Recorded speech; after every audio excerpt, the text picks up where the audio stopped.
Boa tarde, sejam todos bem-vindos à nossa live, a live da UDESC. Hoje iremos tratar sobre Setembro Amarelo. Vamos aguardar só uns minutinhos para o pessoal que está entrando ainda, né?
Hoje iremos abordar o tema valorização da vida.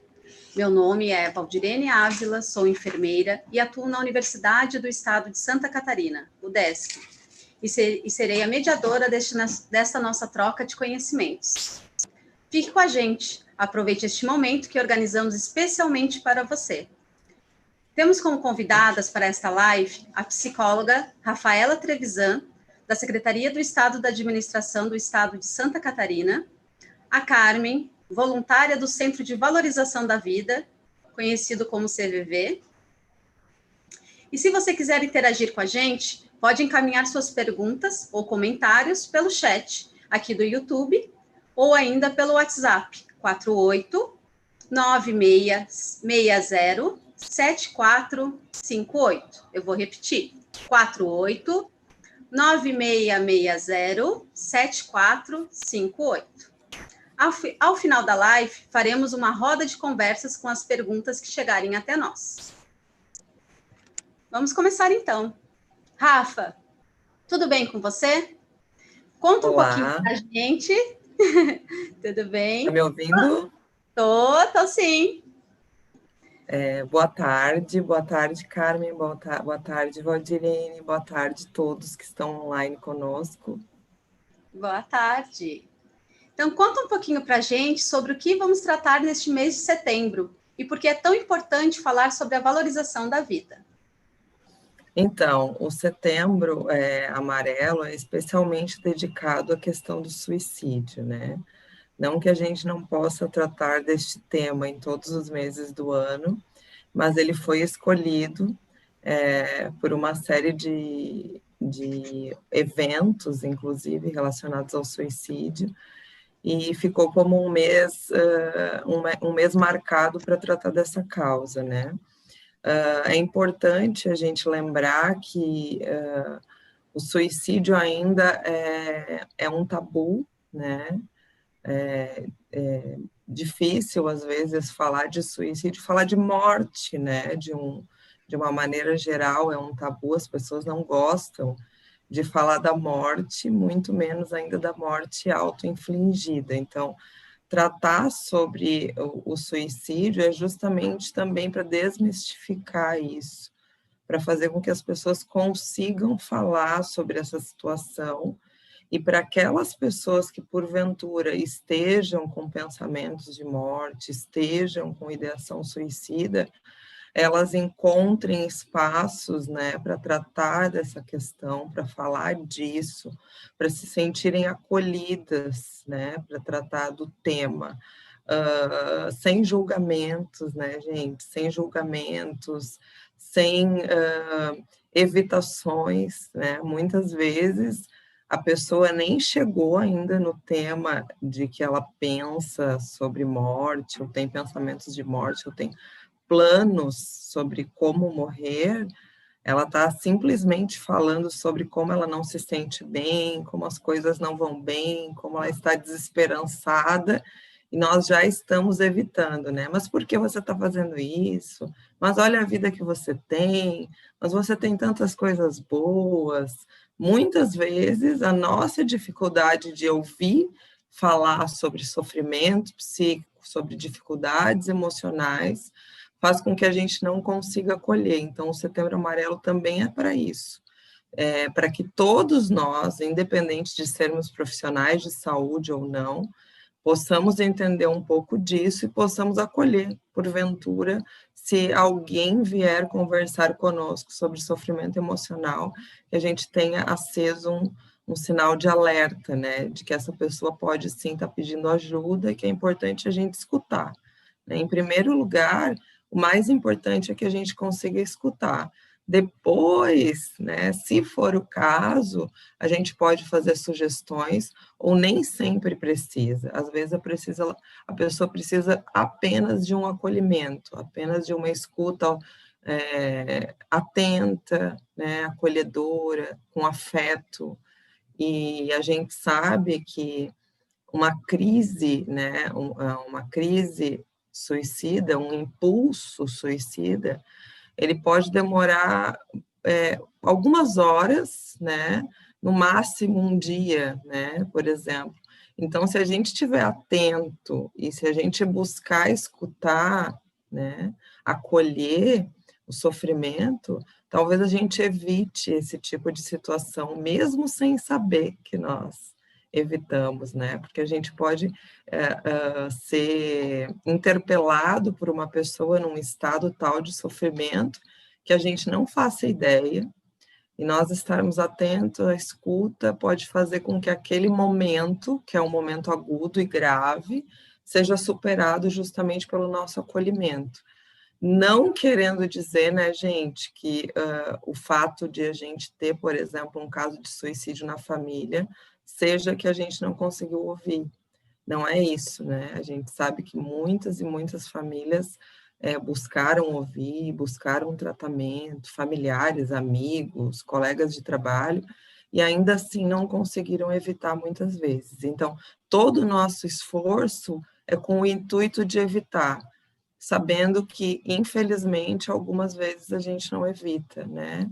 Mas já com mais conhecimento, com mais discussão, com tudo isso que o Setembro Amarelo tem proporcionado, por certo, nós temos evitado, sim, muitas ocorrências, muitos suicídios de virem a acontecer de fato. Eu queria falar para vocês, então, que no Brasil, nós temos cerca de 12 mil suicídios por ano, né? A cada 40 segundos, uma pessoa se suicida no mundo, e a cada 3 segundos, atenta contra a própria vida. Então, as tentativas são muito mais numerosas do que propriamente os atos, né? Então, a gente tem de 800 mil a 1 milhão de suicídios por ano no mundo. É um número bastante elevado. Se a gente for pensar no Brasil, 17% dos brasileiros já tiveram um pensamento de morte. 5% um plano, 3% uma tentativa e 1% de fato cometeu suicídio. E se nós pensarmos no impacto disso, gente, um suicídio, ele impacta gravemente pelo menos 6 pessoas. Mas há um impacto, há um afeto sério, né, em até 100 pessoas, alguns estudos dizem. Então, as pessoas que ficam sabendo, né, primeiro a família imediata, os amigos imediatos, família estendida, colegas, né, de trabalho. Aí, à medida que esses grupos, né, se a gente imaginar, né, os grupos vão sabendo, de alguma forma, até 100 pessoas podem ser afetadas por alguém que morreu por uma prática que foi auto-infligida. Então, é muito grave em termos de saúde mental, né? A gente sabe que é uma marca bastante importante na história familiar, a gente ter uma vivência desse tipo, dessa ordem, desse extremo, né? E o que mais a gente poderia falar? E a gente sabe, né, que na saúde, né, para a gente falar de saúde de um modo geral, mas na saúde mental, é tudo uma questão de intensidade. Então, assim, em algum momento da vida, todos nós podemos ter maus sentimentos, né? Podemos nos sentir mais deprimidos, menos entusiasmados, menos esperançosos, né? Com mais dificuldade de acreditar. Ainda mais esse ano, por exemplo, né? A gente já está tendo estudos, né, Carmen, sobre o impacto da pandemia, né? A gente sabe que a prevalência de tentativas aumentou, a prevalência de suicídios, a tendência é aumentar. Por quê? Porque é uma situação grave de vida, né? Nós estamos vivendo a iminência do medo da morte, né? Todos nós temos, esse medo é originário do ser humano, mas o fato de nós termos um vírus circulando, que ninguém sabe muito bem como é, a gente vive isso muito cotidianamente, né? Esse medo de ser afetado, de que as pessoas ao nosso redor sejam afetadas. E mais a questão do isolamento, né?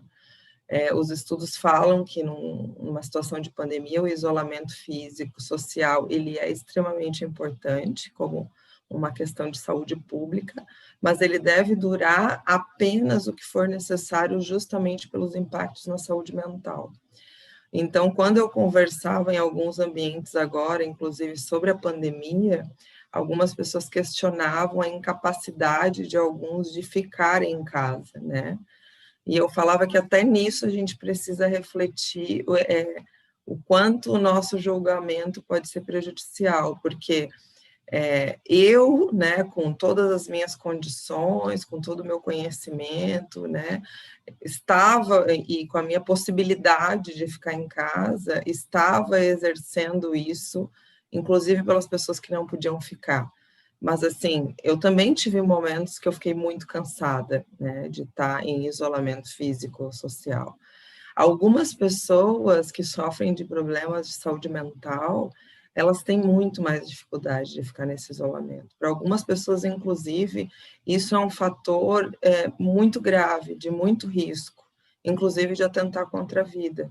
E eu ouvi casos de pessoas que tentaram suicídio porque não aguentavam mais ficar dentro de casa. Muitas vezes pessoas que moram numa cidade muito distante da família, então nem aquele núcleo mínimo de contato, a não ser virtual, era possível manter.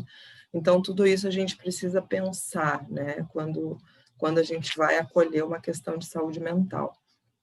É importante a gente ter em mente que a OMS pontua 3 características psicopatológicas que são comuns nos estados das pessoas, nos estados mentais das pessoas que cometem suicídio. Uma ambivalência muito grande, né? Todos nós temos ambivalência, né? Então, gente, não vai todo mundo agora achar que tem um viés, né, dessa ordem, mas é muito marcante a ambivalência. A impulsividade é um traço de personalidade muito comum em pessoas que cometem suicídio, e a rigidez, como assim? É aquelas pessoas que têm muita dificuldade de flexibilizar, né, de entender que a vida e os caminhos e as escolhas, elas nem sempre acontecem da forma que a gente gostaria, e nem sempre acabam da forma que a gente gostaria. Então, essa rigidez de pensamento, de planejamento, né, não deu certo, não tem saída, né? Aí o funcionamento mental, ele gira em torno de 3 sentimentos. É intolerável, eu não consigo suportar; é inescapável, não tem saída, como se fosse um labirinto, né? E é interminável, é infinito, é sem fim. Então, vocês já devem ter ouvido, e a gente repete, muitas vezes não é querer morrer, é querer sair de um sofrimento que é insustentável, né? É querer sair de uma lógica que eu não consigo lidar, que eu não consigo suportar. Parece que isso não vai terminar nunca, parece que não vai ter fim, não tem saída, né? E o passado e o presente reforçam esse sofrimento, então as vivências da pessoa, né? Muitas vezes teve muitos traumas, muitas vivências muito negativas no passado e no presente, que acabam reforçando esses sentimentos, e o futuro, a pessoa não consegue vislumbrar um futuro como alguma coisa que traga boas possibilidades, né? O futuro sempre parece muito sombrio. Para dar uma sugestão, né, para a gente pensar de uma forma didática, assim, prática, quando a gente tem a impressão de que alguém está muito mal emocionalmente, e algumas pessoas dizem, como que eu vou perguntar sobre isso? Se eu falar sobre morte, eu não vou motivar, né? Muito pelo contrário, né? É por isso que a gente precisa do Setembro Amarelo, porque a gente precisa ensinar, né? A gente precisa treinar as pessoas sobre como a gente vai perguntar esse tipo de assunto. Você pode, sim, perguntar se a pessoa... Mas você pensa que a vida não está valendo a pena, você tem pensamentos de morte, isso não vai motivar a pessoa, muito pelo contrário, talvez ela encontre aí um espaço para falar e você possa, se não intervir, encaminhar para uma intervenção, por exemplo, né? Encaminhar para um atendimento psiquiátrico, psicológico. Mas tem algumas perguntas que são perguntas-chave, assim, que a gente poderia usar numa situação como essa. A gente pode perguntar, mas quais são os teus planos para o futuro? Né? A gente está conversando com a pessoa, ela está muito desmotivada, você percebe que ela está muito triste, muito desesperançada, você pode perguntar, mas quais são os teus planos para o futuro? Quando a pessoa ela está com pensamentos de morte, de ação suicida, de um modo geral, ela não tem planos para o futuro.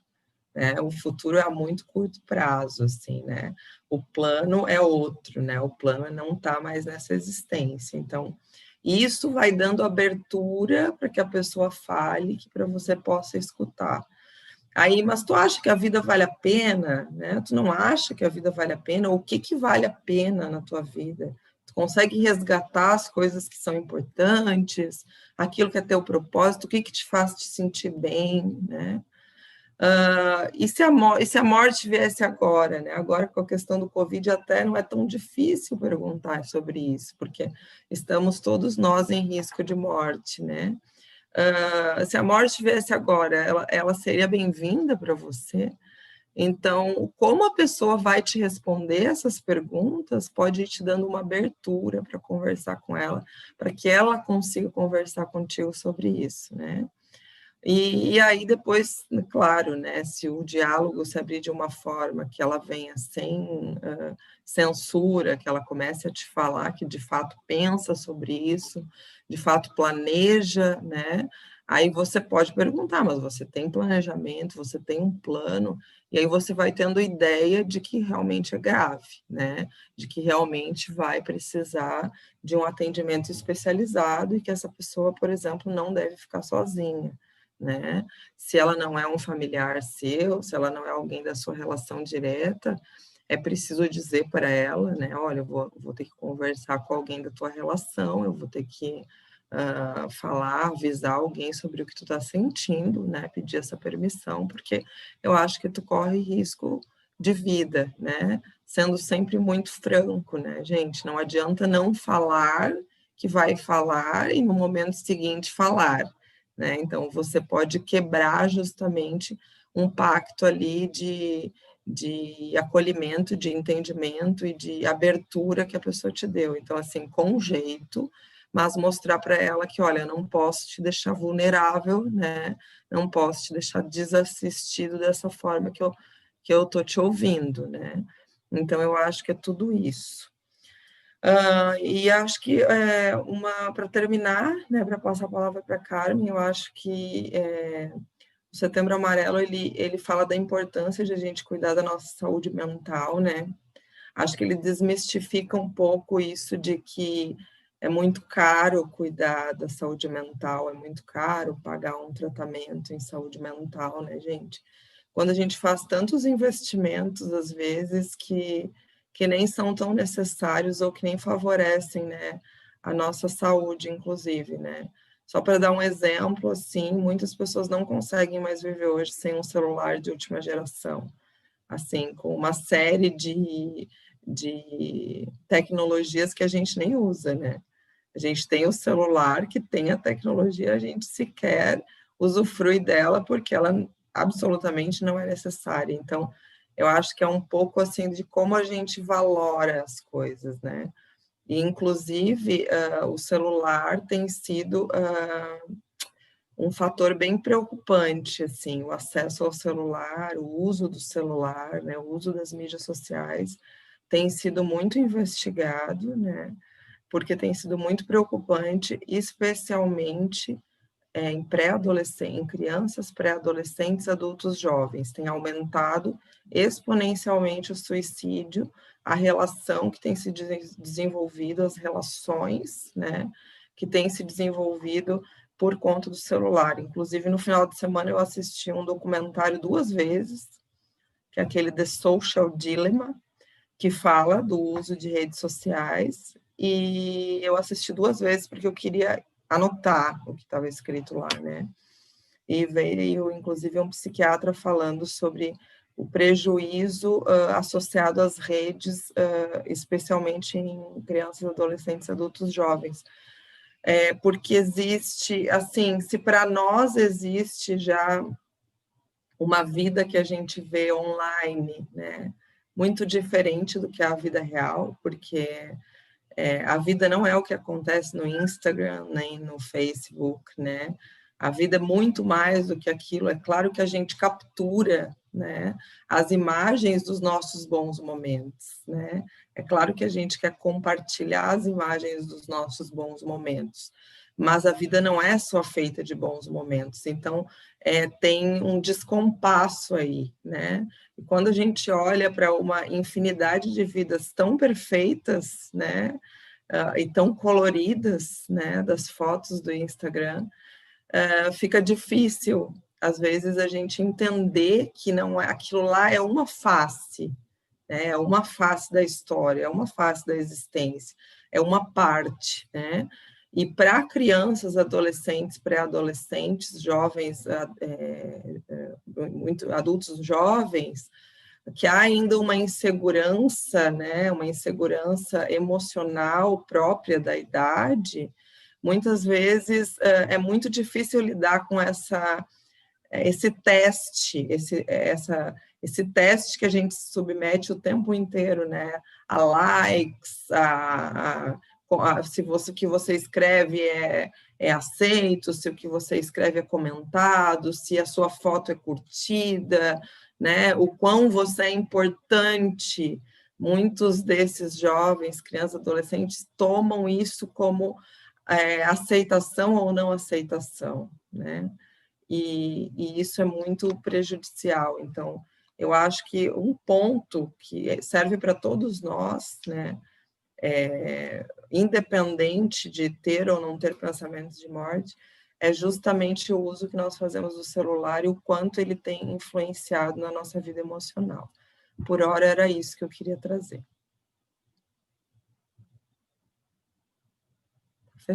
Tá fechado o teu microfone, Val. Aí.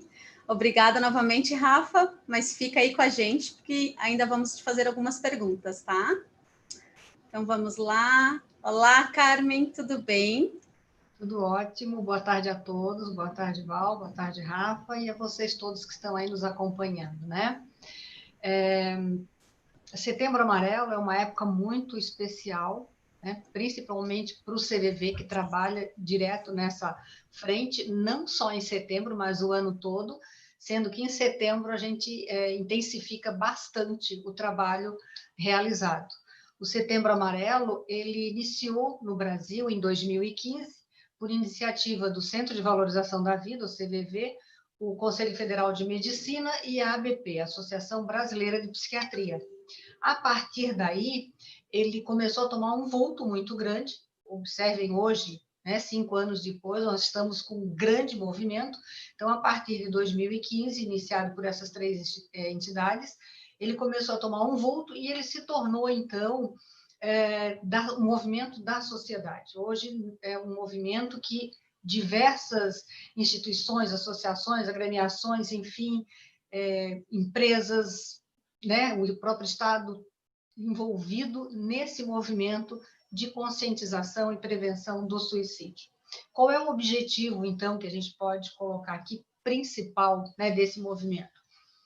É esclarecer sobre a questão do suicídio. É falar, né, que nós podemos conhecer o suicídio e, dessa forma, atuar na sua prevenção, levando informações, tendo conversas, rodas de conversas, discussões, informações esclarecedoras, passando mensagens que levem as pessoas a compreender a situação daquele que pensa no suicídio. Enfim, falar sobre é a melhor solução. Essa é uma afirmação que o CVV bate bastante, que ele trabalha bastante. Por quê? Porque nós acreditamos que o suicídio até então era um tabu, né? Não se falava sobre ele, porque até pouco tempo atrás, quem pensava em tirar a própria vida, em praticar esse ato, não estava bom da cabeça. Esse era o termo que se usava, é meio louco. Então, se fugia um pouco dessa discussão, não se conversava sobre esse assunto. Só que a pessoa que está com essa ideação é uma pessoa que está em um sofrimento muito grande, uma desesperança interior muito grande, como foi colocado aqui pela Rafa, né? Um sentimento, muitas vezes, de inutilidade, de não pertencimento. Isso faz com que a pessoa não queira conversar com alguém, porque vão dizer, você está louco, né? Por que você está falando isso? Então, essa pecha, né, esse termo de você está louco, leva as pessoas, ou levava as pessoas até então, a se refugiarem em si mesmas, não conversarem, não falarem sobre o que elas estavam sentindo. Isso fazia com que elas não se aproximassem num processo de cura, num processo de tratamento que as tirava, então, dessa condição. Dessa forma, esse assunto ele ficou relegado a segundo plano e não se falava sobre ele. O suicídio era algo muito distante, muito longe da gente. Só que ele começou a tomar vulto, tanto no mundo, né? As estatísticas foram colocadas aí, como no próprio Brasil. Hoje nós temos no Brasil, a Rafa citou os dados mundiais, mas nós temos no Brasil 32 suicídios por dia. Isso significa que antes de nós terminarmos essa live, mais uma pessoa tirou a vida, porque é um suicídio a cada 45 minutos. Essa é uma estatística muito impressionante, né? E isso está chegando cada vez mais próximo. E um outro fato importante é que está acontecendo numa faixa etária mais jovem. Até então, ela atuava, o suicídio, a morte por suicídio, ela acontecia na faixa mais dos idosos. Hoje, ela está acontecendo numa faixa etária bastante jovem. No Brasil, deixa eu colocar aqui para vocês, na faixa etária de 15 até 29 anos, tá? É a segunda causa-morte. Então, isso é uma coisa muito gritante para a gente, muito preocupante. É um caso de saúde pública. Então, nós temos que trabalhar a conscientização. Como que nós podemos, então, auxiliar nessa prevenção e para que esses dados diminuam, para que esses números diminuam? Conscientizando e esclarecendo. Eu preciso passar a conhecer o comportamento suicida, porque até então, se eu não tenho informação sobre isso, eu não consigo distinguir entre um comportamento normal e um comportamento suicida. Conhecendo o comportamento suicida, eu vou ficar alerta para que, no momento em que eu perceba alguém com esse comportamento, eu posso me aproximar. Eu posso me aproximar e atuar de forma que eu possa tentar trazer essa pessoa de novo à vontade de viver, a ser uma ressignificação, né, de seu projeto de vida, da sua forma de vida, da sua valorização da vida. Eu posso conversar com ela para que ela tenha espaço para colocar a sua dor, para colocar o seu desespero, né, para que ela possa colocar todo esse processo que ela está vivenciando, que está levando ela a essa ideação suicida. E são posturas, né, atitudes bastante simples que a gente percebe nas pessoas, mas que a gente não associa com a ideia de romper com a vida. Como, por exemplo, a pessoa se torna mais retraída, ela se torna mais voltada para si mesma, ela começa a se desconectar daquilo que ela fazia naturalmente. A pessoa deixa de fazer e de ter atitudes que ela tinha até então, que eram prazerosas para ela, por exemplo. Uma pessoa que deixa de praticar um hobby, de jogar o seu futebol todo final de semana, um jovem que ia jogar o futebol com os amigos, Uma semana ela diz, não vou, hoje eu estou com outro compromisso, dar como desculpa. Na semana seguinte, diz, não estou com um pouquinho de dor de cabeça, e começa a deixar de fazer essa atividade que até então era prazerosa para ele. Não é deixar um final de semana de ir praticar o joguinho e na semana seguinte voltar. Não, é uma mudança de comportamento que se instala, que permanece, se torna rotina. É esse desligamento das atitudes e das atividades que eram prazerosas. Essa é uma visão que nós temos que ter, um olhar para essa pessoa de que algo não está bem com ela, ela está deixando de fazer algo que ela gosta. Então, é nos alertar.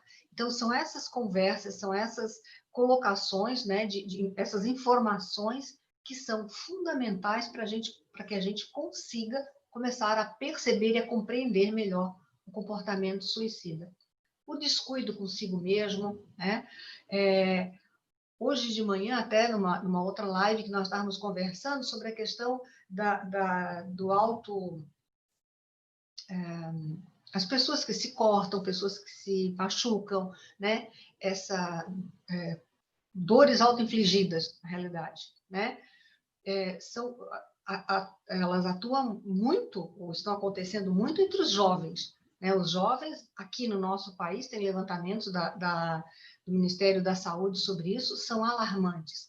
Então, são pessoas que têm um comportamento que elas começam com pequenos cortes, é o cutting, que é chamado, e depois elas partem para ações mais incisivas, para ações maiores, mais efetivas. Então, é uma forma de dizer que eu não estou bem.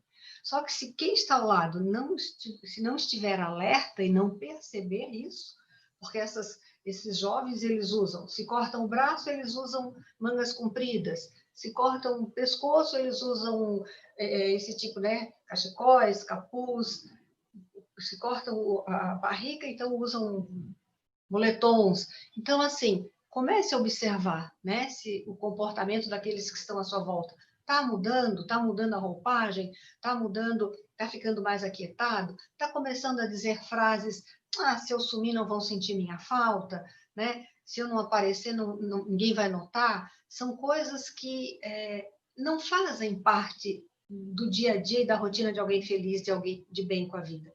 Faz parte, sim, da rotina de alguém que não está valorizando a sua vida. Então, é importante nós nos aprimorarmos nesse processo de percebermos o outro. Porque eu sempre digo que não nos passa pela cabeça imaginar que aquela pessoa que está ao meu lado não está feliz e está pensando em romper com a vida, né? Que o meu marido, o meu filho, o meu amigo está pensando que não vale a pena viver. Então, eu estou conversando, brincando com ele, mas se eu parar um pouco e começar a perceber, né, ser um pouco mais sensível ao comportamento dele, eu posso ver que algo não está bem. E aí o CVV, ele trabalha já há 58 anos no país, com prevenção do suicídio, recebendo as pessoas que estão precisando conversar, estão precisando falar dessas dores que elas estão vivenciando. Dores estas que muitas vezes ela não consegue falar com quem está ao lado, né? Pessoas que estão passando por processos difíceis, tem pessoas ao seu lado, tem um grupo familiar, tem grupo de amigos, mas não se sentem à vontade de falar com essas pessoas. Porque não querem preocupar, muitas vezes, porque sabem que serão questionadas, que serão criticadas, que serão julgadas, ou que não serão compreendidas, né? Que serão alvo de gozação ou de brincadeira por parte dos amigos, e elas não falam, elas se retraem. Não querem, muitas vezes, buscar uma ajuda clínica, né? Por quê? Porque vão me chamar de louco e eu não sou louco. Então, uma coisa que é importante nesse Setembro Amarelo é nós colocarmos para as pessoas que pedir ajuda não é feio, não precisa ter vergonha de pedir ajuda, né? Seja de um amigo de confiança, escolha alguém que você confia, né, para conversar. Procure um profissional da saúde, um psicólogo, um psiquiatra, um médico da família, um professor que você gosta, né? Procure um familiar que você se dá bem e converse com ele sobre aquilo que você está sentindo. É essa rede de solidariedade que nós estamos buscando formar nesse Setembro Amarelo. Mas se mesmo assim você não encontrar nesse seu grupo pessoas, né, no momento que você precisa, essas pessoas não estão disponíveis para você, nós temos o CVV, que através do 188, um telefone de 3 dígitos, está disponível 24 horas durante todos os dias do ano para atender você, de uma forma gratuita e sigilosa. Então, essa rede de voluntários, nós somos em torno de 4.200 voluntários no país, voluntários que passaram por um curso de preparação para esse diálogo compreensivo, para essa acolhida, né, sem críticas, sem julgamento, de uma forma acolhedora e fraterna, conversar com você. Isso não impede que você continue o seu tratamento, que você faça a sua clínica, né, que você tenha um acompanhamento. Mas você tem, no momento que você precisa, alguém com quem conversar. E para os jovens, nós temos também o chat. Né? No nosso site, cvv.org.br, você pode entrar lá, tem lá o chat que você pode, então, teclar e conversar também com um dos nossos voluntários. Tudo isso disponível para você, que naquele momento, né, que a dor bate, que o desespero bate, que você pode estar numa crise, dá uma ligada para a gente, porque você não vai estar sozinho. O CVV está ali para dar esse apoio que você precisa nesse momento. Ok? Era isso. Obrigada, Carmen. Obrigada, meninas. Nossa, como é bom, né? Estar escutando essas falas de vocês e tá alertando as pessoas que estão ao nosso redor sobre a nossa observação e o nosso olhar, né? Tanto como profissional, mas como colega, como familiar, para quem está do nosso lado. Nós já temos algumas perguntas aqui que foram enviadas. Eu vou começar com a Rafa. Rafa, qual a importância de falar sobre sofrimento emocional e suicídio? É um pouco isso que a gente já conversou aqui, né? É a questão da conscientização, do entendimento, para que as pessoas sejam treinadas, né? Elas aprendam sobre como abordar esse tipo de assunto, sobre o que se passa. Eu estava ouvindo a Carmen e eu lembrei de duas coisas. Quando ela disse que o CVV está à disposição, eu acho fenomenal o trabalho do CVV, porque é justamente isso, que as pessoas que nesse momento, porventura, tenham sentimentos ou pensamentos de morte, que elas saibam que isso não precisa ser um fato, né? Na verdade, é uma percepção que não precisa acontecer. Então, assim, encontrar alguém da sua confiança, o CVV, ou alguém, um amigo, um familiar, um colega, alguém com quem vocês tenham habilidade, vontade, assim, desejo de conversar, né? Que vocês tenham, se sintam acolhidos, alguém por quem vocês sintam simpatia, que seja empático a vocês, é extremamente fundamental, assim. Não deixem esse pensamento crescer, né? Porque ele não é necessário, ele pode sim ser trabalhado, e isso não precisa se transformar num suicídio de fato. E outra coisa que eu achei muito interessante do que a Carmen falou, e por que é importante a gente falar, porque daí a gente se dá conta também, né, do que às vezes para nós é óbvio, porque a gente trabalha nessa área, né, lida com o sofrimento, mas quando ela disse assim, às vezes eu nunca vou imaginar que o meu esposo, que o meu filho, né, a maioria das pessoas não imagina, né, muitas vezes, inclusive, recai muita culpa sobre a família, assim, porque como eu não percebi, como eu não imaginei, às vezes não dá para imaginar, né? Às vezes não vai passar pela nossa cabeça, por quê? Porque num funcionamento psíquico normal, por mais terrível a situação, a gente não vai pensar no suicídio como uma saída, assim, não é esperado, né? A gente pode até pensar, ai, se eu morresse seria mais fácil, se eu não estivesse aqui seria mais fácil, mas daí a pensar nisso como um fato, né? Planejar isso como um fato, o funcionamento está prejudicado, a percepção da realidade está prejudicada.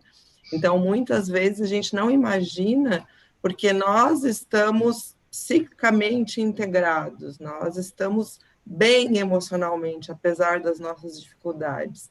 e aquela pessoa não está. Então, a gente não consegue imaginar.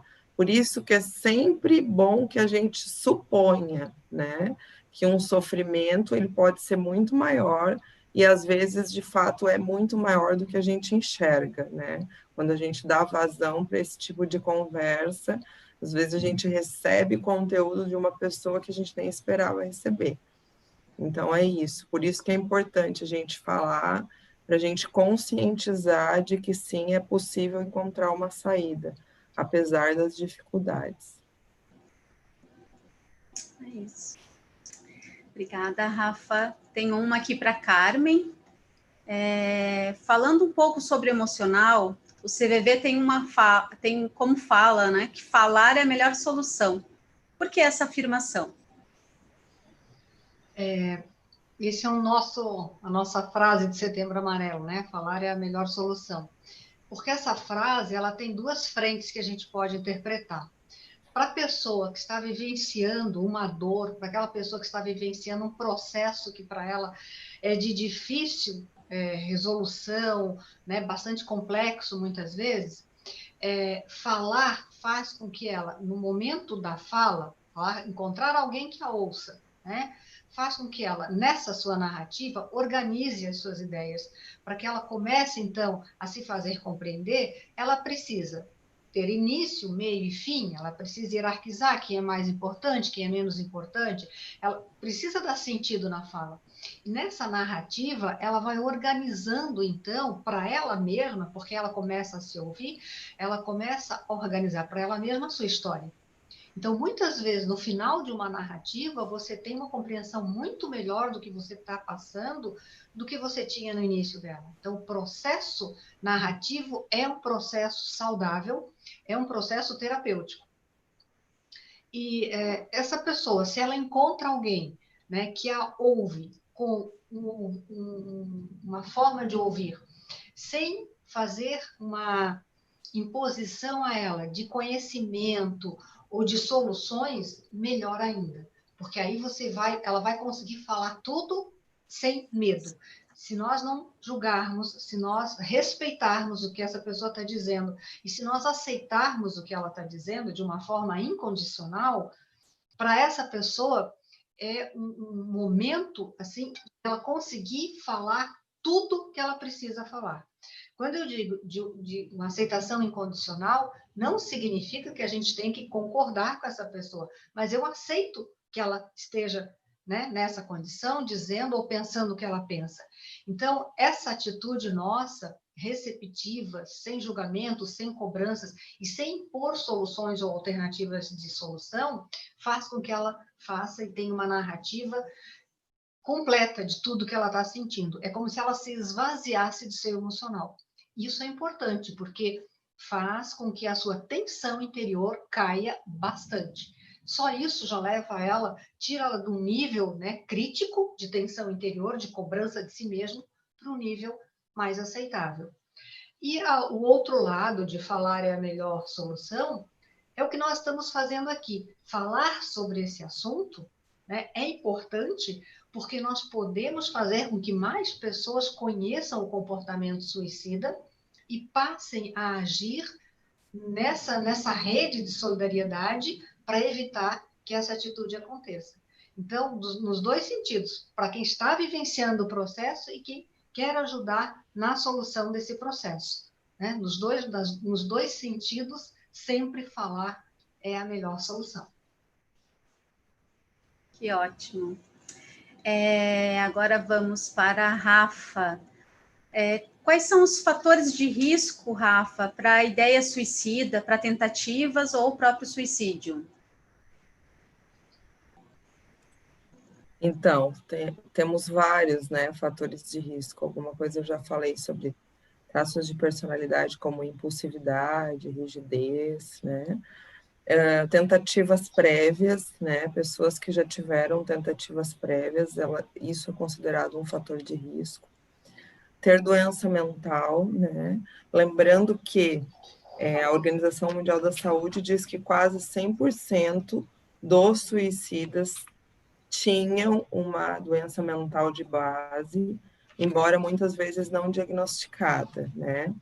E então, depressão, transtorno afetivo bipolar, transtornos do humor de um modo geral, né? 35,8% dos casos de suicídio se enquadrariam nesse tipo de transtorno. Aí depois viria o abuso, dependência de álcool, de drogas lícitas e ilícitas, né? Com 22,4%. Transtornos de personalidade e esquizofrenia seriam as doenças principais, né? Como fator de risco, assim, não que não exista suicídio por conta de outras doenças mentais. Fatores como emocionais, como desesperança, desespero, desamparo e impulsividade. Pessoas muito desamparadas, né? Eu já atendi muitas pessoas muito desamparadas. Pessoas que não têm uma rede, né?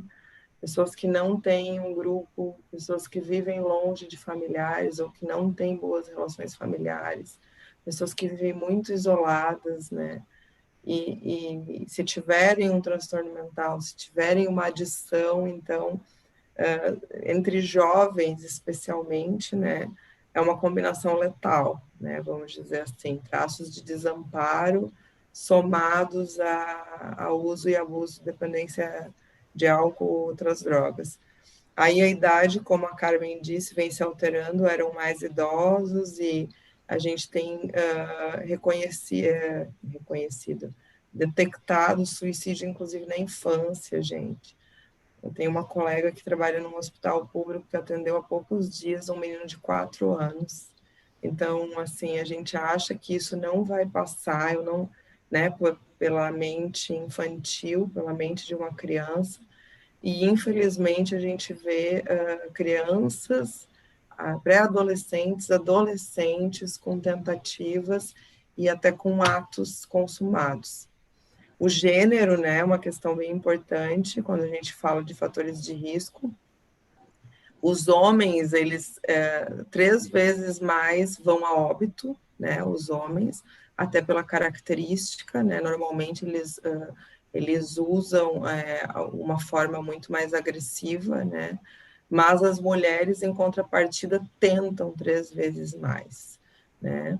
E a questão de os homens consumarem, de fato, suicídio, a gente pode pensar nos papéis, né, masculinos, assim, na questão cultural, naquilo que é empoderado nos homens, assim, com relação à força, né, e à agressividade, e aí a morte auto-infligida tende a ser mais agressiva, inclusive, mas, por outro lado, também, os homens, eles ainda são ensinados de uma forma que eles precisam ser fortes, que eles não podem falar de sentimentos, que eles não podem falar de sofrimento, que isso não é um jeito certo, né, um jeito adequado de ser homem, isso não é associado ao masculino. E aí, quando a gente fala de saúde mental, antes do suicídio, inclusive, os homens, quando chegam à clínica psicológica ou psiquiátrica, normalmente a doença já é crônica, né? Eles deixaram passar muito tempo, então a gente até entende que eles morram mais de suicídio, porque sim, eles demoram mais, inclusive, para buscar ajuda, eles demoram mais para aceitar que eles precisam de ajuda, né? E isso a gente precisa pensar, então, né, nos papéis que a gente ensina.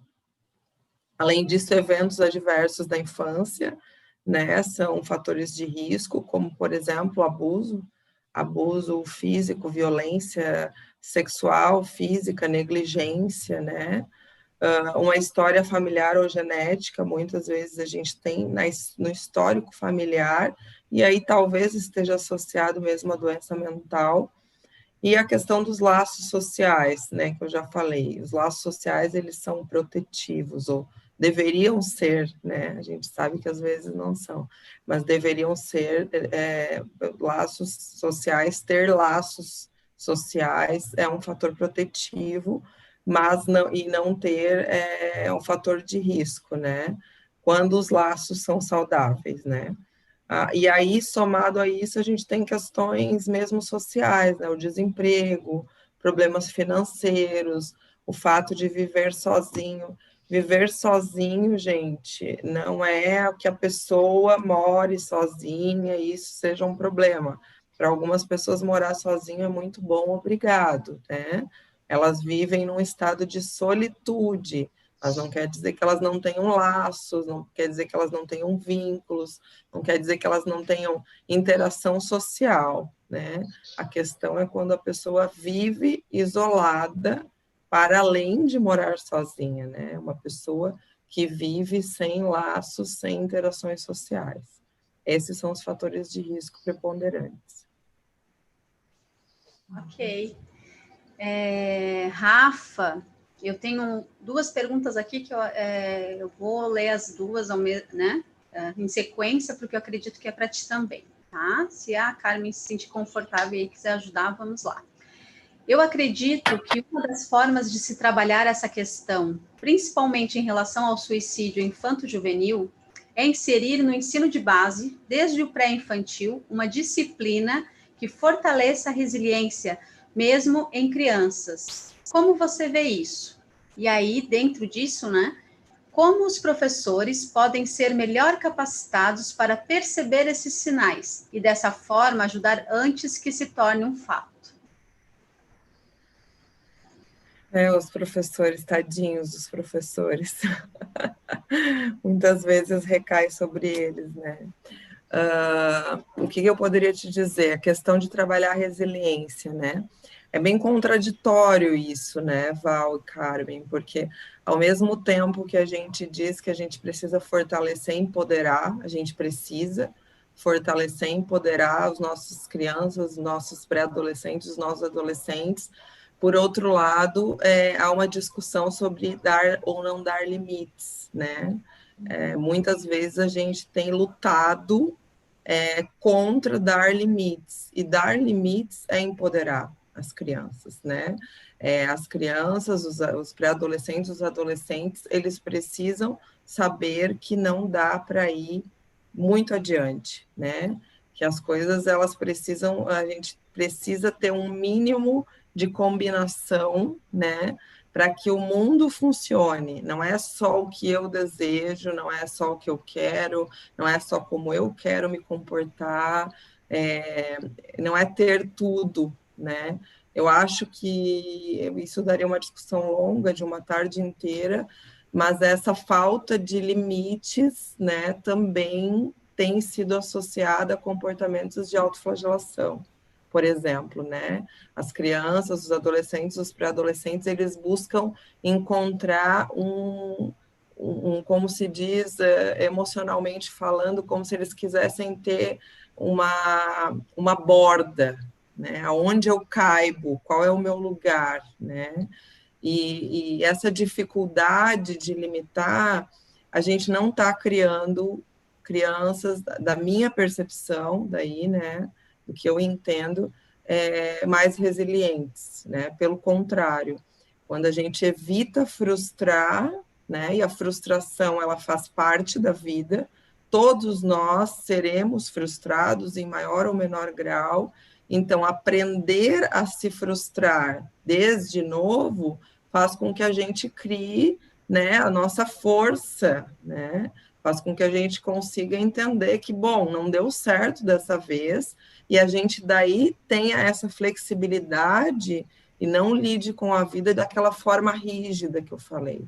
Então, quando a gente quer lidar, a gente quer trabalhar, reforçar a resiliência, a gente precisa mostrar que, olha, o mundo, infelizmente, não vai dar tudo aquilo que eu gostaria, né? Mas isso não quer dizer que ele não é bom, entende? E aí, muitas vezes, isso recai sobre os professores, eu digo, né? Porque as famílias muitas vezes têm a dificuldade de dar o limite, ou de colocar o limite, não sabem como dar o limite, porque, assim, gente, dar limite não quer dizer que você está punindo, né? Eu acho que ainda tem uma confusão, assim, de que dar limite é o mesmo que punir. Não, né? Você pode dar limite com ser assertivo, né? Então, às vezes as crianças vêm, né, para a escola, muito sem esse limite, vamos dizer assim, e as famílias querem que os filhos tenham o melhor ganho, enfim, da escola, e querem que a escola ensine tudo o que puder, mas também não querem que a escola limite, né? Então, os professores, eles ficam no meio de um fogo cruzado, assim, não por acaso, os profissionais de educação são os que mais estão adoecendo de saúde mental, né, no estado de Santa Catarina, nem no serviço público de Santa Catarina, pelo menos, são os que estão em primeiro lugar. Então, assim, há mensagens muito contraditórias. Eu concordo, sim, que a gente precisa reforçar a resiliência, mas reforçar a resiliência, empoderar, fortalecer, começa por dar limites e entender que o mundo acontece muito além das minhas necessidades e dos meus desejos, e que nem sempre é possível se guiar pelo princípio de prazer. Muitas vezes o princípio de realidade vai me mostrar, ó, Rafaela, não foi dessa vez, você vai ter que tentar de novo, né? Isso não é um problema, gente, isso não é um problema. Eu acho que eu iria complementar no seguinte sentido.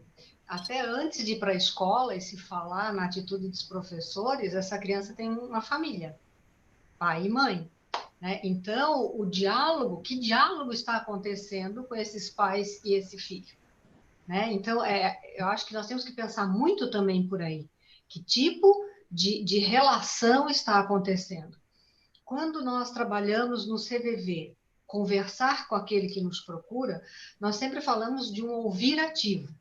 Né? Hoje em dia, infelizmente, as pessoas trocam palavras, as pessoas não estão conseguindo conversar com profundidade. E nessa troca de palavras, a criança que está em formação, ela não tem uma base sólida, porque é apenas uma troca de palavras, muitas vezes sem sentido na família.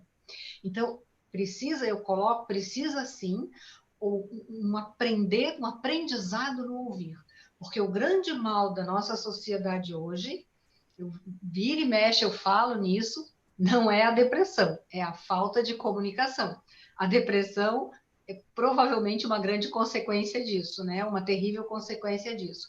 Então, o diálogo entre pais e filhos, porque isso precede a escola. Então, é importante que os pais tenham tempo, larguem os seus celulares, larguem os seus tablets, larguem os seus computadores e vão conversar com seus filhos.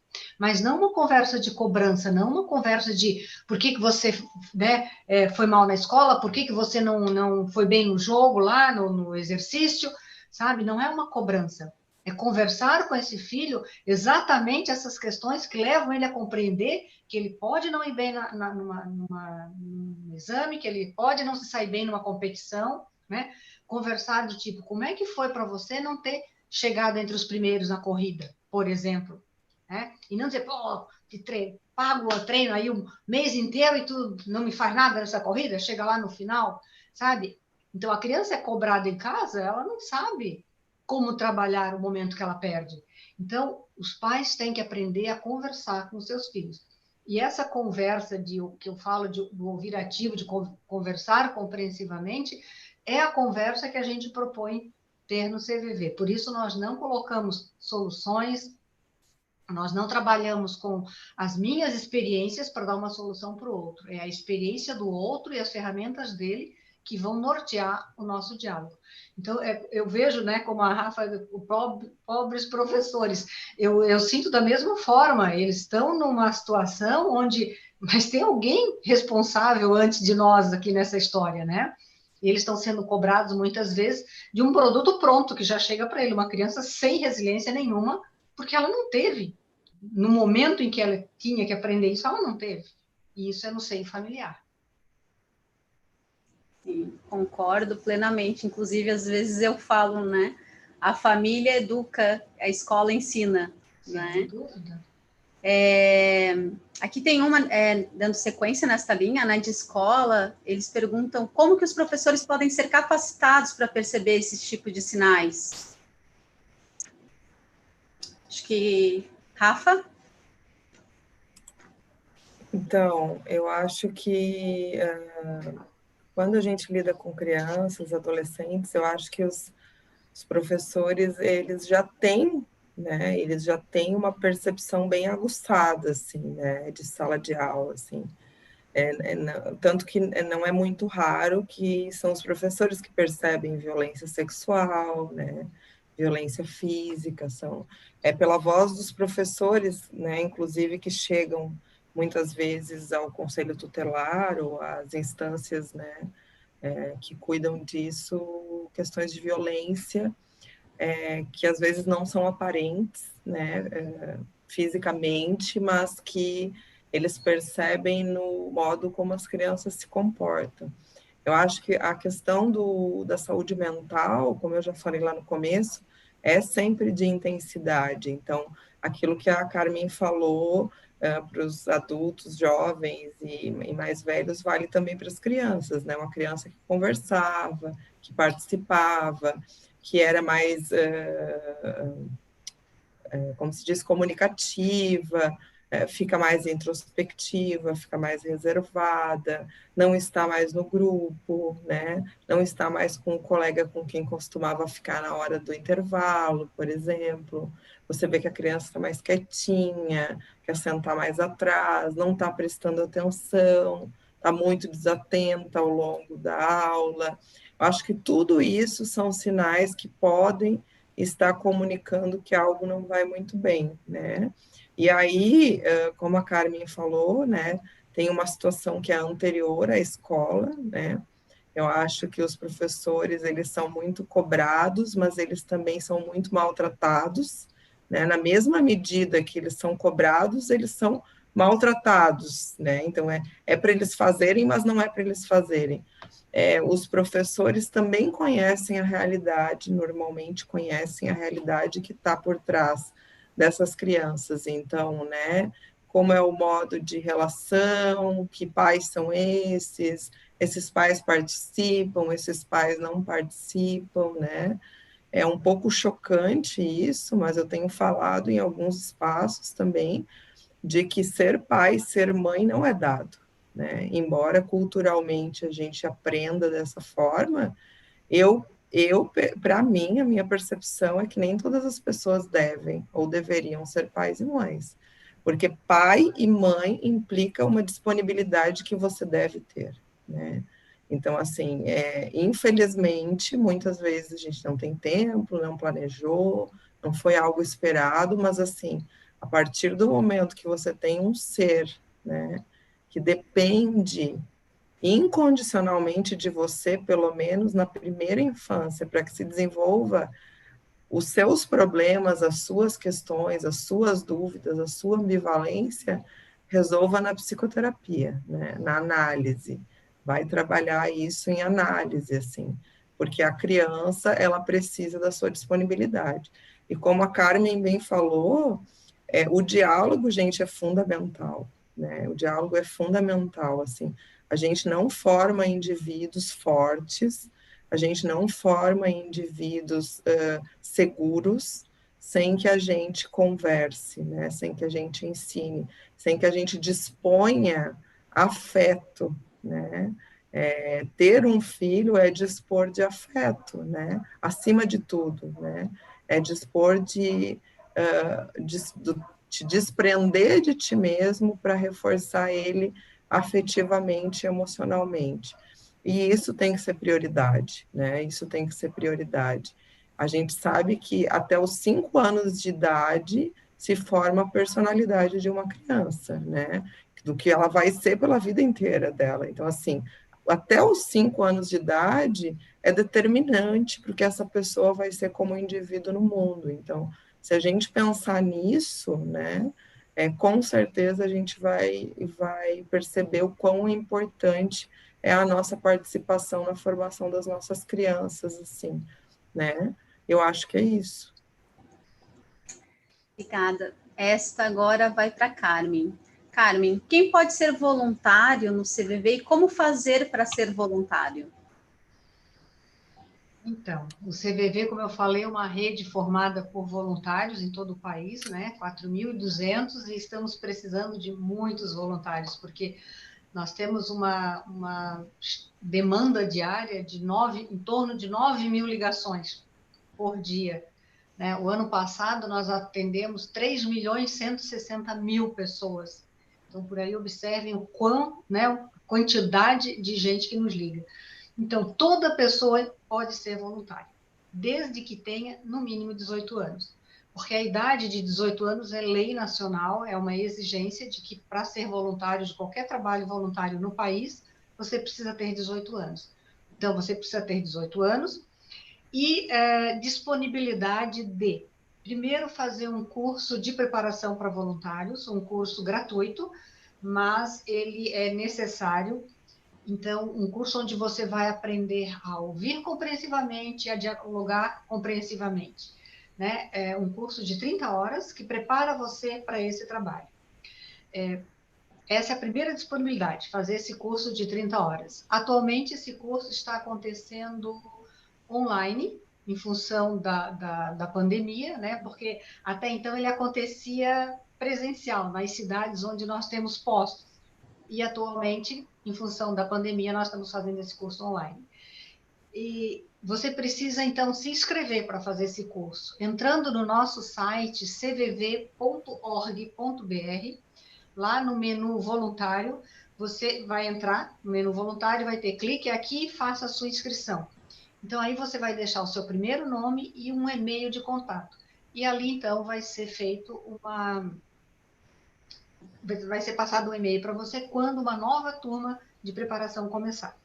Então, eu falei, 18 anos, fazer o curso de preparação, 30 horas, e também, depois, então, desse curso, para atuar como voluntário, você tem que ter uma disponibilidade de 4 horas, uma vez por semana.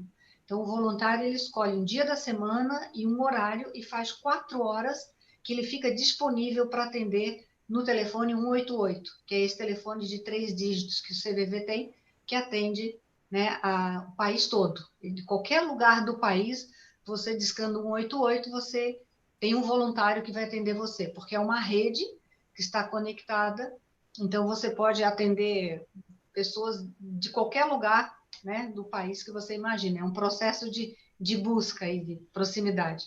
Então, isso é que é necessário. Eu sempre costumo dizer que essa disponibilidade, né, de tempo para fazer o curso e tempo para ser voluntário, ela ainda exige uma outra disponibilidade, que é a disponibilidade de você crescer como pessoa. Eu acho que o crescimento, o autoconhecimento, ele é necessário nesse trabalho, porque você conhecendo seus limites, você passa a ter uma compreensão maior sobre os limites do outro, né? Você conhecendo melhor você conhece melhor o outro, porque nós temos que estar constantemente estudando e nos aprimorando para poder conversar, né? Dialogar compreensivamente, respeitosamente com aquele que nos procura. Então, o voluntário do CVV, ele está em constante aprendizado e aprimoramento. Nós fazemos uma reunião por mês também, está acontecendo online essa reunião, que é uma reunião que nós chamamos de estudos, para que nós estamos sempre estudando comportamento humano, sempre estudando, né, como funciona o ser humano, para que a gente possa compreendê-lo quando ele nos procura. Então, se você quer ser voluntário, se tem essa vontade, né, entre no nosso site cvv.org.br, deixe lá o seu nome e o seu e-mail, que você será contactado. Ok? É isso. Ótimo. Legal, então tá aí o chamado da Carmen, do CVV, para a gente participar e ser voluntário dessa causa, né? Que todos, de uma maneira ou outra, eu sempre digo que quando a gente é voluntário, a gente aprende muito. Às vezes as pessoas pensam que a gente está ajudando e o voluntário está se ajudando, não é? Eu tenho uma pergunta aqui para a Rafa. Aqui em Juazeiro do Norte, tem vários casos de suicídio em crianças do ensino fundamental. Acredito que um dos fatores está relacionado com a competitividade entre as escolas para ter maior índice de aprovação no vestibular. Não seria o caso de trabalhar os gestores em relação a isso? Eu acho que sim, né? Eu posso falar do mundo do trabalho, né? Mas a gente pode pensar na questão da escola também. Muito se pensou que a questão da competição ela era favorável aos ambientes de trabalho, né? Se a gente fizer um paralelo, pensava-se que a competição ela era favorável também nos ambientes escolares, mas o que a gente vê não é que as pessoas ficam melhores com isso, né? Porque estimular a competição desenfreada, valorizar, valorizar como a Carmen disse, a nota, né, ou você ter chegado em primeiro lugar, sabendo que nem todos vão chegar em primeiro lugar, que não há primeiro lugar para todos, assim, isso só vai fomentar o quê? Ansiedade, estresse, medo, preocupação, o sentimento de não ser aceito, o sentimento de não pertencimento, de não fazer parte, né? Então, eu acho que sim, que a gente precisa trabalhar, daí podemos voltar lá na questão do empoderamento, da resiliência, do reforço, né? E das habilidades, né, gente? Fazer com que os alunos entendam que nós não somos iguais, nós temos diferentes habilidades, né? E nesse sentido, conquistar o vestibular também tem a ver com as nossas habilidades, né? E também tem a ver com a nossa maturidade. Não é porque eu não conquistei hoje, esse ano, né, que eu não vou conquistar no ano seguinte, né? Eu acho que a gente precisa pensar, reforçar, e isso tem a ver com limites também, né, com resiliência, reforçar a disciplina e reforçar a perseverança, né? Muitas vezes eu acho que a gente a gente cobra, né, as crianças, os adolescentes, sem reforçar neles traços de disciplina e de perseverança. Ora, a gente pode conquistar na medida do nosso tempo, na medida das nossas habilidades, mas a gente também vai passar por situações que a gente não vai conquistar, ou não vai conquistar naquele momento, vai demorar um pouco mais, né? E eu acho que fortalecer o espírito coletivo, né? Porque muitas vezes a gente tem nas equipes de escola, nos grupos de trabalho, ou o que for, pessoas que entendem mais de um assunto, adolescentes que entendem mais de um assunto, adolescentes que entendem mais de um outro assunto, de uma outra disciplina. Por que não reforçar esses grupos, né? Por que não reforçar a colaboração? A gente sabe que o apoio social é uma variável importante de saúde mental e que, reforçada nos grupos, né, ela tende a levar todo mundo adiante, né? Nós fomos, muitas vezes, ensinados a competir, mas a gente sabe que os grupos obtêm melhores resultados quando eles são ensinados e treinados para colaborar.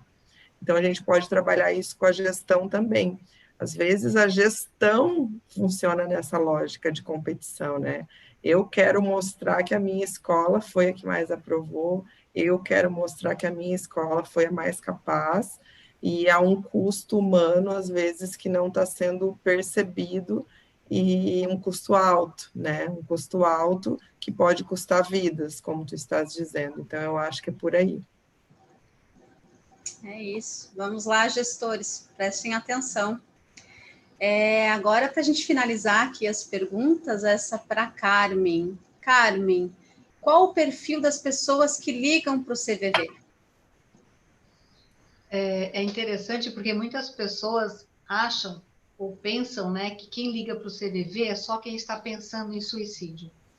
E não é isso, né? A grande maioria das pessoas que nos ligam são pessoas como nós, pessoas que têm o seu dia, têm a sua rotina, só que naquele momento que elas nos ligam, elas estão enfrentando um processo e uma dor que elas precisam compartilhar com alguém e não tem com quem compartilhar. O CVV ele trabalha com prevenção do suicídio e apoio emocional. Então, acreditamos que a prevenção do suicídio ela vem por nós permitirmos que alguém fale, desabafe, sem deixar isso acumular e se transformar e tomar um vulto tal que venha pensar em romper com a vida. Então, a grande maioria das pessoas, a grande maioria mesmo, mais de 95% das pessoas que nos ligam, são pessoas que estão momentaneamente fragilizadas, enfrentando situações difíceis para elas no momento, né? E elas precisam se sentirem acompanhadas com alguém ao seu lado, né? Que as compreenda, com quem elas possam compartilhar. E é interessante porque muitas pessoas narram que elas têm família numerosa, que elas têm muitos amigos, mas elas não se sentem à vontade de conversar com essas pessoas. Não se sentem à vontade porque elas serão cobradas depois que elas falarem o que falarem. Então, eu quero falar sobre isso, mas eu não quero amanhã que o meu pai, ou a minha mãe, ou o meu irmão venham me perguntar como é que está essa situação. Eu só quero falar sobre isso, eu não quero ser cobrado amanhã sobre isso. Eu não posso falar para os meus amigos, porque amanhã eles vão fazer brincadeirinha entre eles, e eu não quero que a minha dor seja brincadeira, sabe? Então, são pessoas que têm, sim, grupos familiares, grupos de amigos, estão dentro de contextos com bastante pessoas, mas não se sentem à vontade de falar com essas pessoas. E é interessante porque o CVV ele não está em todas as cidades, né? Nós estamos em 120 cidades no país, e vou colocar aqui só a gente trabalha com sigilo, mas só uma situação aqui em Florianópolis, eu participo do posto aqui em Florianópolis, e atendi uma pessoa que disse, e atendi no atendimento pessoal, porque agora durante a pandemia não, mas temos um atendimento presencial também. E ela colocou que ela estava vindo naquele momento, tinha acabado de chegar do interior, que pegou o carro e veio para cá só para falar, e que ela já ia voltar para a sua cidade. E ela disse, eu não posso falar com ninguém da minha cidade, porque eu sou uma pessoa conhecida e vão saber da minha história. Eu não posso conversar sobre isso lá. Eu tenho que conversar com alguém que não sabe quem eu sou, né? E que não me conhece. Então, hoje em dia é bem mais fácil, né? Porque ligando para o CVV, provavelmente você não vai ser atendido por alguém próximo, como eu digo, você vai ser atendido no Rio Grande do Sul, no Pernambuco, é assim que acontece, né? Quando eu faço o meu horário de atendimento, as ligações que eu atendo, elas vêm em Mato Grosso, São Paulo, Rio de Janeiro, né? E é um processo de busca por proximidade. Então, imagina, todos os voluntários, quando eu atendo alguém de Pernambuco, significa que todos os voluntários de lá até aqui estão ocupados. Chega para mim, vem por busca livre de proximidade, né? Então, assim, é uma quantidade muito grande, e as pessoas que nos ligam são essas pessoas que estão precisando falar, né? Nós provavelmente já passamos momentos como esses de precisar falar sobre algo, não não tem alguém com quem você possa falar, porque se eu disser para ele, amanhã a cidade inteira está sabendo, se eu falar para aquele, ele vai ficar me gozando o resto da vida, se eu falar para o outro ali, ele já vai contar para outro que eu não quero que saiba, e aí você não fala para ninguém. Então, o CVV é esse canal, né, de que as pessoas podem verbalizar algo que elas não querem que mais ninguém saiba. Exatamente por isso, porque é sigilo absoluto. Nós não comentamos nem entre nós, voluntários, aquilo que nós ouvimos, né? Fica somente entre a pessoa que falou e o voluntário. Esse é um compromisso que a gente assume ao começar esse trabalho. Então, para encerrar, né, qualquer pessoa, né, ou toda pessoa pode ligar para a gente, que ela vai ter assegurado o seu sigilo. A privacidade é ela que escolhe o momento que ela quer ligar para a gente e de onde ela quer ligar, né? Se no seu momento que ela está sozinha, naquele momento que ela percebe que não tem ninguém perto dela, pega o seu celular e vai para a beira da praia e liga de lá. Então, ela mantém a privacidade dela e o sigilo é garantido pelo CVV. É por isso que o CVV atua já, como eu falei, há 58 anos no país e de uma forma, né, sigilosa e tem tanta credibilidade hoje, né? E eu queria só complementar também uma coisinha que foi colocada aqui ainda há pouco, que depois, na fala da Rafa, me veio assim, disse, seria interessante colocar com essa situação da pandemia, e foi comentado sobre o aumento dos casos, né? A Rafa comentou bem isso, de pessoas se sentindo desesperançadas, muito preocupadas com isso. Existe uma rede muito grande de solidariedade da sociedade em relação a isso. Em questão às doenças mentais e a esses problemas de ansiedade, de desesperança, tem os CAPs também, que estão aí para dar esse apoio, né? As próprias universidades, elas têm os sistemas dos departamentos de psicologia que estão disponíveis, eu acho que a UDESC tem também, que estão disponíveis de uma forma gratuita para as pessoas que querem. Tem grupos de psicólogos e terapeutas que estão atendendo gratuitamente online, pelas redes. E temos a rede paga, né, dos profissionais de saúde. o CVV gratuito também. Então, assim, existe uma rede muito grande de solidariedade que pode apoiar a todas essas pessoas que estão enfrentando dificuldades, né? É importante, que a Rafa estava falando sobre isso ainda há pouco, e eu lembrei de citar essas outras opções que as pessoas têm também, né, das universidades, dos grupos de solidariedade. Tem vários grupos se colocando disponíveis para conversar nesse momento. Não só o CVV, isso que eu quis colocar, né? Tem vários outros grupos também com esse mesmo objetivo de fazer com que as pessoas se sintam bem nesses momentos que elas precisam de alguém para verbalizar o que elas estão vivenciando. É isso. Só para complementar o que a Carmen falou, só o HU estava com mais de 2.000 psicólogos voluntários agora para a situação da pandemia. Então, tinha muitos psicólogos que se voluntariaram para atender especificamente nesse momento, né, e gratuitamente, né, para prestar atendimento agora por conta de tudo que nós estamos vivendo, que é uma situação singular, né. E a gente não pode deixar de citar isso, né? É importante, porque é uma rede muito grande, de um peso muito grande nesse momento. Ela é necessária, se faz necessária. É isso aí, meninas. Nossa, gratidão, tá? Essa é a palavra para vocês neste momento. E em nome da Universidade do Estado de Santa Catarina, né? Então eu quero agradecer a Carmen e a Rafa por esse momento, pela troca de conhecimento que vem sempre a somar de forma positiva no momento de pandemia. E sabemos que precisamos sempre estar cuidando do nosso lado emocional. Então agradeço a você que ficou ligado com a gente, que participou, nem que seja um pouquinho dessa live, né? E desejo a todos, então, um ótimo final de tarde e uma ótima semana. Obrigada. Obrigada a todos vocês que nos acompanharam. Obrigada a vocês, meninas. Muito obrigada pelo convite ao Desk. Carmen, adorei compartilhar esse espaço contigo. Tua fala foi muito valiosa, quanto a tua escuta deve ser.